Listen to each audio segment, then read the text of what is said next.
அனைவருக்கும் வணக்கம். உங்களோடு இணைவது நான் உங்கள் இறை உணர்வு. Welcome to my channel. இது நம்ம யுஜிசி நெற்தமிழ் சேனல். இன்றைய காணொளியில ஒரு புதிய தலைப்போட நம்ம சந்திக்க போறோம். நம்ம ஏற்கனவே சைவம், வைணவம், கிறிஸ்தவம், சமணம், பௌத்தம் இது மாரி சமயங்கள் சார்ந்த தமிழ் பணிய நம்ம பார்த்து ஓரளவுக்கு முடிச்சுட்டோம். அடுத்த கட்டமா அடுத்த ஒரு புதிய தலைப்புக்குள்ள இன்னைக்கு நம்ம போக போறோம். அதுவும் இல்லாத அத பார்க்கவும் போறோம். இஸ்லாமியத்தினுடைய தமிழ் பணி தான் இந்த காணொளியில நம்ம பார்க்க போறோம். காணொளிய பார்ப்பதற்கு முன்னாடி நான் கண்டிப்பா ஒண்ணு சொல்லுவேன். அது என்ன அப்டின்னா, மறக்காம நம்ம யுஜிசி நெற்தமிழ் சேனல சப்ஸ்கிரைப் பண்ணுங்க, லைக் பண்ணுங்க, ஷேர் பண்ணுங்க, கமெண்ட் பண்ணுங்க. வாங்க வீடியோக்குள்ள போகலாம். இஸ்லாமியத்தினுடைய தமிழ் பணி, இஸ்லாத்தினுடைய கொள்கைகள் அப்படின்னு பார்க்குறப்போ, அனைத்து பொருள்களிலும் நிறைந்து இருப்பவன் அல்லாஹ் ஒருவனே அப்படின்ற ஒரு அந்த சமயம் சார்ந்த ஒரு நம்பிக்கை. அல்லாஹ்விடமிருந்து தான் அனைத்து பொருள்களும் தோற்றம் பெறுகின்றன. அல்லாஹ் மனிதநேய ஒருமைப்பாட்டிற்கு மூலமாக இருக்கிறார். அல்லாஹ் மனித சக்தியை தீர்மானிக்கிறார். ஆன்மாவை புனிதத்துடன் காக்கின்றார்.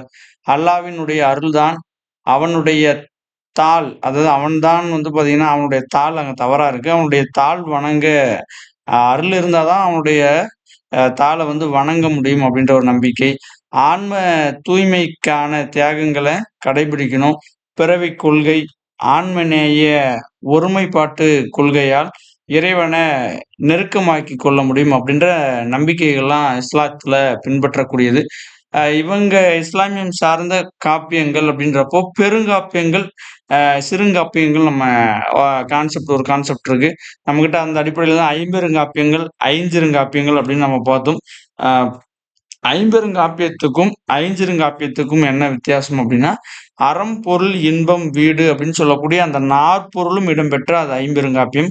நாற்பொருள்ல ஏதாவது ஒண்ணு குறைஞ்சா அது ஐஞ்சிறுகாப்பியம். 1 இல்ல 2 குறைஞ்சா ஐஞ்சிறுகாப்பியம். 1 குறைஞ்சா கூட அது என்னன்னா, சிறுங்காப்பியத்துக்குள்ள போயிரும். அப்ப பெருங்காப்பியம் அப்படின்னு கிட்டத்தட்ட ஒரு 18 நூல்கள் இஸ்லாமியத்துல பெருங்காப்பியமா சொல்லப்படுது.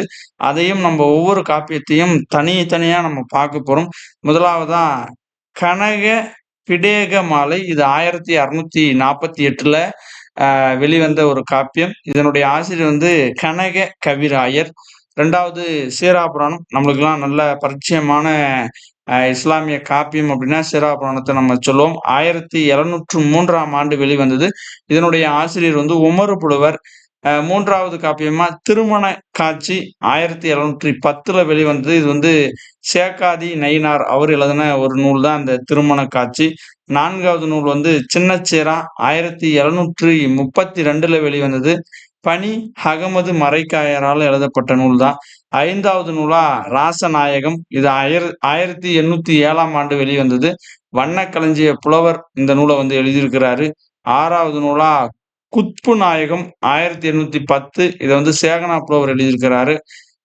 7வதா திருக்காரண புராணம் 1812ல வெளிவந்தது. இதையும் சேகனா புலவர் எழுதியிருக்கிறாரு. மறுபடியும் குத்பு நாயகம் அப்படின்ற பெயர்ல 1814ல வண்ணக்களஞ்சிய புலவர் எழுதியிருக்கிறாரு. நம்ம முன்னாடியே 6வதா ஒண்ணு பார்த்தோம். அது சேகனா புலவர் எழுதுனது. இது வண்ணக்களஞ்சிய புலவர் எழுதுனது. 9வது முகைதீன் புராணம் 1816ல வெளிவந்தது. இது பதுருதீன் புலவர் அவரால் எழுதப்பட்டது. 10வது நூலா திருமணி மாலை 1816ல சேகனா புலவர் எழுதின காப்பியம் தான் திருமணி மாலை. இரவு சுல் கூல் படைப்போர் 1818ல குஞ்சு மூசு லெப்பை அவர் எழுதுனது. 12வது காப்பியமா புது குசா ஹம் 1821ல வெளிவந்தது. இது சேகனா புலவர் எழுதியிருக்கிறாரு. தீன் விளக்கம் 1821ல வெளிவந்தது. இதை வண்ணக்களஞ்சிய புலவர் எழுதியிருக்கிறார். ரொம்ப முக்கியமான நூல் தீன் விளக்கம். நவமணி மாலை 1855ல வெளிவந்தது. ஐதுருசு நயினார் புலவர். 15வது காப்பியமா நாகூர் புராணம் 1882ல குலாம் காதிர் நாவலர் எழுதின ஒரு காப்பியம் தான் அந்த நாகூர் புராணம். இவரே அறிவு நாயகம் அப்படின்ற இன்னொரு காப்பிய நூலையும் எழுதியிருக்கிறாரு. 17வது காப்பியமா நெஞ்சில் நிறைந்த நபிமணி. இது சிராஜ் பாக்கவி எழுதுனது. 18வது காப்பியமா யூசுப் ஜூலைக்கா, இவங்க வந்து சரவண பாஸ்கரன் அவர் எழுதின ஒரு காப்பியம். இது மாரி ஒரு 18 காப்பியங்கள் வந்து இஸ்லாமியத்துல ரொம்ப முக்கியமான காப்பியமா பேசப்படுது. சிறுங்காப்பியங்கள் அப்படின்னு பார்க்குறப்போ ஒரு 9 காப்பியங்கள் சொல்லப்படுது. அதுல முதலாவதாக மிகுராசு மாலை, ஹாலிம் புலவர் அவர் எழுதியிருக்கிறாரு.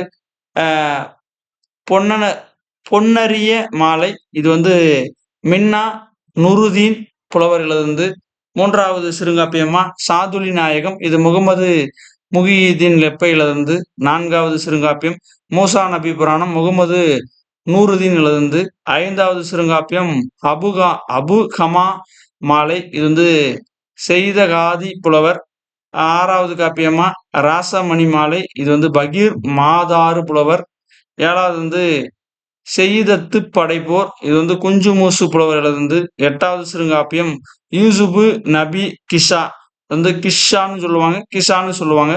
இது மதாரு சாகிப் புலவர் எழுதுனது. 9வது சிறுகாப்பியம் சைதூன் கிஷா இது வந்து அப்துல் காதர் சாகிப் எழுதுனது. குறுங்காப்பியங்கள் அப்படின்னு பார்க்குறப்போ 2 நூல். ஒண்ணு காதல் யாத்திரை இது 1955ல வெளிவந்தது.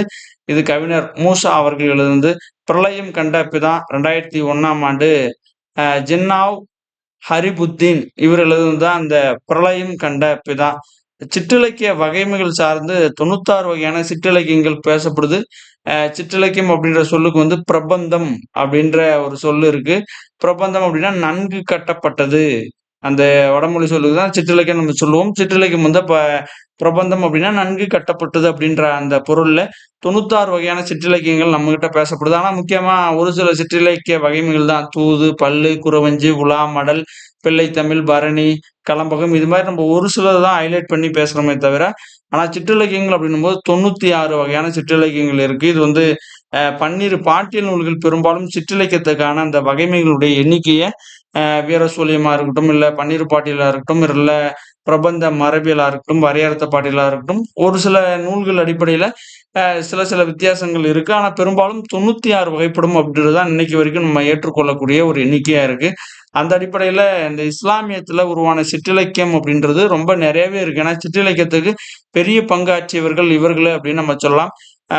சிற்றிலக்கிய காலம் அப்படின்னா நம்ம நாயக்கர் காலகட்டத்தை சொல்லுவோம். அதுவும் அந்த அளவுக்கு இவங்களுடைய காலம், இவங்களுடைய சமயம் சார்ந்து நிறைய சிற்றிலக்கிய வகைமைகள் உருவாயிருக்கு. இப்ப அந்தாதி அப்படின்ற அந்த இலக்கிய வகைமைகள்ல 10 நூல் வந்து வெளியிட்டிருக்காங்க.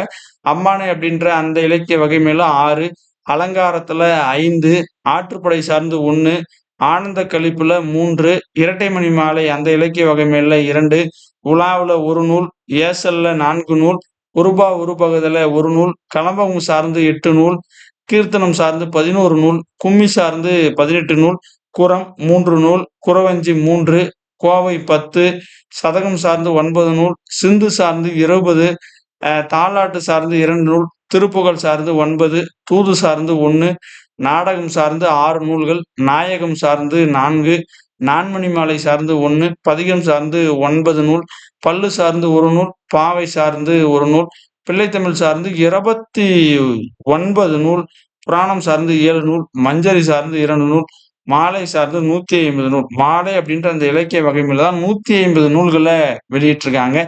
மான்மியம் அப்படின்ற அந்த இலக்கிய வகைமையில 5 நூல்கள், வண்ணம் சார்ந்து 6, வெண்பா சார்ந்து 5 நூல், பல்வகை அந்த இலக்கிய வகைமைகளை எல்லாம் கலந்து 11 நூல்கள் எழுதியிருக்காங்க. இப்படி கிட்டத்தட்ட இஸ்லாமியத்தினுடைய தமிழ் பணியில பெரிய பங்காற்றியது எது அப்படின்னா, சிற்றிலக்கியம் சார்ந்த பங்களிப்பு தான் இவங்களுடைய அந்த சமயத்தினுடைய முக்கிய நோக்கமா இருந்திருக்கு. இந்த பதிவு வந்து உங்களுக்கு பயனுள்ள வகையில இருக்கும்னு நான் நம்புறேன். நிச்சயமா பயன்பட்டுச்சுன்னா, கண்டிப்பா லைக் பண்ணுங்க. நன்றி.